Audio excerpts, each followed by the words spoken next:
In the previous video, you have learnt the concept of heredity and evolution.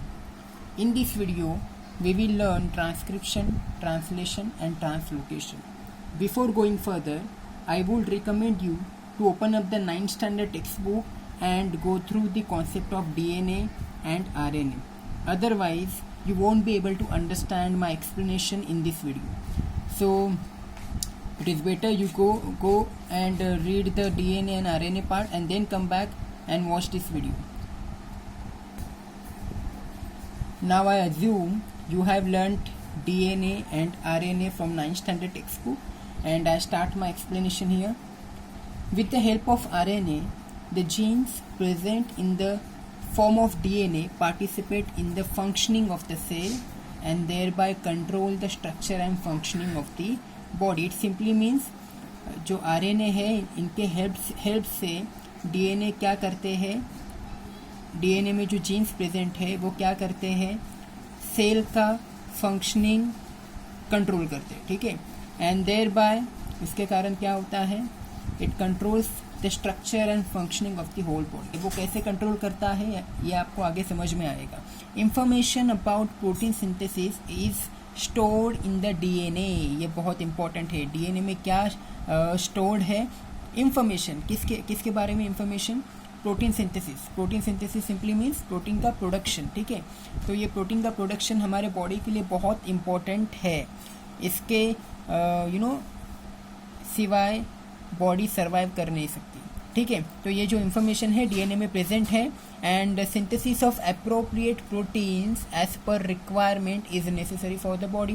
There are multiple types of protein that the body produces. ठीक है. हर एक protein का अपना अपना एक काम, अलग काम होता है. ठीक है.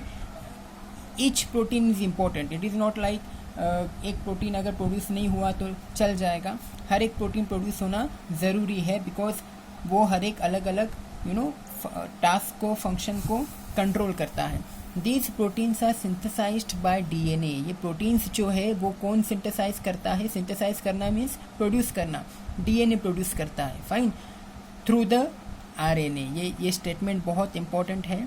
ये जो है प्रोटीन जो है वो डीएनए सिंथेसाइज करता है with the help of RNA. अभी थोड़ी देर पहले रीड किया कि डीएनए में प्रोटीन सिंथेसिस का इंफॉर्मेशन अवेलेबल है. ठीक है. It is not like DNA ही वो प्रोटीन प्रोड्यूस कर पाएगा. डीएनए वो जो प्रोसेस है प्रोटीन प्रोड्यूस करने का, उसे इनिशिएट करने वाला. ठीक है. और इस प्रोसेस में उसे आरएनए का हेल्प होता है. This is called as central dogma. This is called as central dogma.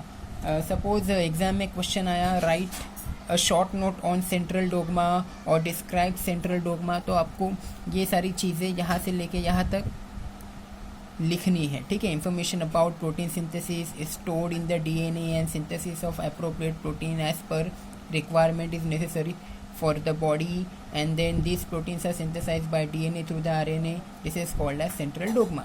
ठीक है. Let's go ahead. MRNA is produced as per the sequence of nucleotides on DNA. अगर आपने डीएनए का कॉन्सेप्ट रिकॉल किया है तो आपको पता है न्यूक्लियोटाइड क्या है. ठीक है. सो क्या कहा है यहाँ पे, एमआरएनए इज प्रोड्यूस्ड. ये जो एमआरएनए ये क्या है, एक आरएनए का एक टाइप है. ये भी आपने लर्न किया होगा, रिकॉल किया होगा, राइट. ये प्रोड्यूस होता है as per the sequence of nucleotide on DNA. DNA की हेल्प से एमआरए प्रोड्यूस हो रहा है. ठीक है. Only one of the two strands of DNA is used in this process. DNA में दो स्ट्रैंड्स होते हैं, right. DNA is a double helical structure. इसमें दो स्ट्रैंड होते हैं. उसमें से एक स्ट्रैंड एमआरएनए प्रोड्यूस करने के लिए यूज होता है. इसका मतलब ये है. ठीक है. The sequence of nucleotides in mRNA being produced is always complementary to the DNA strand. जो स्ट्रैंड, दो स्ट्रैंड में से एक स्ट्रैंड यूज हो रहा है, राइट. जो स्ट्रैंड यूज कर रहे हैं उसमें जो न्यूक्लियोटाइड्स हैं उसकी कॉम्प्लीमेंट्री न्यूक्लियोटाइड्स यहाँ पे एमआरएनए प्रोड्यूस करने के लिए यूज होते हैं. Besides there is uracil in RNA instead of thymine of DNA. DNA में 4 न्यूक्लियोटाइड्स होते हैं, 4 नाइट्रोजन बेसेस होते हैं, हमें पता है. Thymine, guanine, adenine and cytosine, right. तो यहाँ पे क्या लिखा है, डीएनए में जो थाइमिन है इस थाइमिन को आरएनए में यूरासिल से रिप्लेस किया जाता है। This process of RNA synthesis is called as transcription. Transcription, ये है ट्रांसक्रिप्शन का डेफिनेशन, उसका डिस्क्रिप्शन। ठीक है, ट्रांसक्रिप्शन क्या है? mRNA का सिंथेसिस, नथिंग बट ट्रांसक्रिप्शन। वो कैसे होता है ये यहाँ पे लिखा है। फाइन, उसे अभी डायग्राम के हेल्प से समझने की कोशिश करते हैं।